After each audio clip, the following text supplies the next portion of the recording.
Hi friends, നമ്മൾ ഇന്ന് എല്ലാവരും പോകുന്നത് ഒരു സിനിമ കാണാനാട്ടോ. പടക്കളം എന്നുള്ള മൂവി കാണാൻ പോയപ്പോൾ എടുത്ത വീഡിയോസാണ്. അത് അപ്ലോഡ് ചെയ്യാമെന്ന് വിചാരിച്ചു. അപ്പോൾ ഫാമിലി ആയിട്ട് മൊത്തത്തിലായിട്ടാണ് പോകുന്നത്. അച്ഛനും ഉണ്ട് കൂടെ. അങ്ങനെ ഞങ്ങൾ വീട്ടിൽ നിന്ന് ഇറങ്ങി കേട്ടോ. അതുപോലെ തന്നെ ഇന്ന് പുറത്തുനിന്ന് ഫുഡ് കഴിക്കാമെന്ന് വിചാരിച്ചു. കാരണം അച്ഛനൊക്കെ ഉള്ളതാണല്ലോ. അച്ഛൻ അങ്ങനെ പുറത്ത് വരാറൊന്നുമില്ല. നമ്മളെപ്പോഴെങ്കിലും വിളിക്കുമ്പോൾ ഞങ്ങൾ 3 പേരാണ് യാത്ര ചെയ്യുക. പക്ഷേ അച്ഛനെയും കൂടെ വിളിച്ചപ്പോൾ നല്ല സന്തോഷം തോന്നി. അങ്ങനെ കുറച്ച് ഫോട്ടോസൊക്കെ എടുത്തു. സിനിമ കാണുന്നതിന് മുന്നേ ആയിട്ട് തന്നെ ഞങ്ങൾ ഫുഡ് കഴിച്ചു കേട്ടോ. ഫുഡ് കഴിച്ച് കഴിഞ്ഞിട്ടാണ് ഞങ്ങൾ സിനിമ കാണാൻ വേണ്ടി പോയത്. അപ്പോൾ ഞങ്ങൾ പോയത് ആലുവയിലാണ്.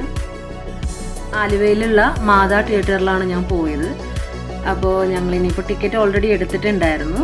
പിന്നെ ഞങ്ങൾ കയറിയാൽ മാത്രം മതിയായിരുന്നു കാണാനായിട്ട്. അങ്ങനെ ഹാപ്പി ആയിട്ട് ഞങ്ങൾ എല്ലാവരും ഒരുമിച്ചിരുന്ന് സിനിമയെല്ലാം കണ്ടു. നല്ല പടമായിരുന്നു.